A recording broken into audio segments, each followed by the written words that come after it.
Seeing a folding phone from a distance is a flash of confusion, a cognitive dissonance. It just doesn't seem possible that this becomes this by doing this.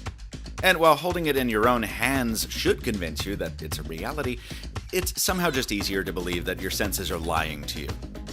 But the Huawei Mate X is a very real product that you'll soon be able to buy for a very high price. And if it delivers on even half its potential, it might just change smartphones as we know them.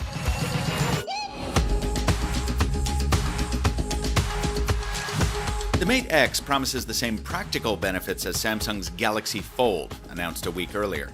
It gives you a one-handed smartphone and a two-handed tablet bundled into one mobile device. But where the Galaxy Fold closes around its primary display to protect it, the Mate X flips the script. Its display becomes the casing when the phone is closed. In some ways, that makes the Mate X more elegant than Samsung's offering. There's no need for a smaller outer display as there is on the Galaxy Fold because the Mate X is basically all screen when closed. A 6.6-inch display canvas on the front and a 6.4-inch area on the back. And because it's an outie instead of an innie like the Samsung, the Mate X can collapse into a nearly fully flat package. Now, you probably don't need me to tell you the downside. A display like this has to be plastic because glass doesn't fold. So you've got this super soft skin that'll get scratched up a lot faster than glass. And it also means that the surface texture is nowhere near as smooth as glass, at least on this early unit. We're still months from an official launch, so Huawei has time to work this out, but even so, perfection seems improbable. Let's talk about how it works. Converting the Mate X from phone to tablet is surprisingly tactile. See, you click this button to release a catch, which lets a spring pop up one side of the display. Then you sort of peel the phone open like a backwards book. You can leave it partially folded for fun sizzle photos or to attract a crowd at the bar, but most of the time you'll just unfold it all the way until the hinge locks in place with a soft click.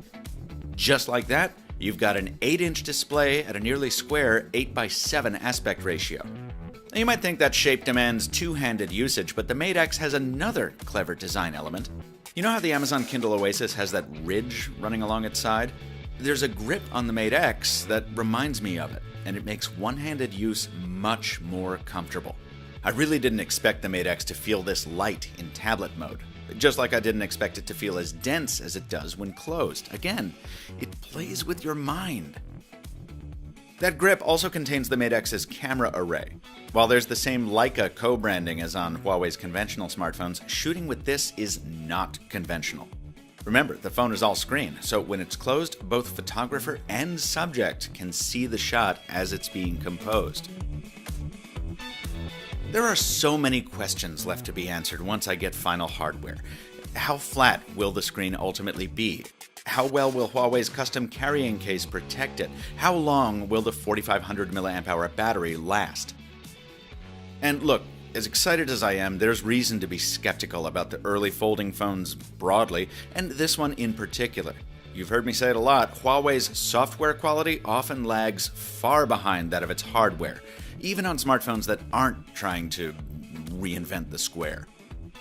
Thanks to all those open questions, this isn't the place to say whether the Mate X will be worth its stratospheric asking price when it launches in a few months. And if you're dubious about the prospects for this phone, no one can blame you. But what I took away from the first half hour I spent with my first folding phone was a certainty that there's far too much utility, far too much fun in these designs for the format to be just a flash in the pan. Foldables are the future, and the Huawei Mate X is at the leading edge of that future. That's why I'm excited to review it and why I'm giving it the Mr. Mobile Award for Best of MWC 2019.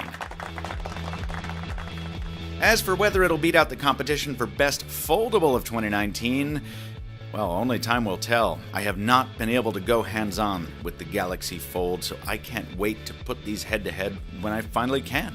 I hope you'll keep coming back to hear more. Please subscribe to the Mr. Mobile on YouTube so you don't miss the full reviews and my continuing coverage of all things mobile, from smartwatches to electric cars. Until next time, from Barcelona, thanks for watching, and stay mobile, my friends.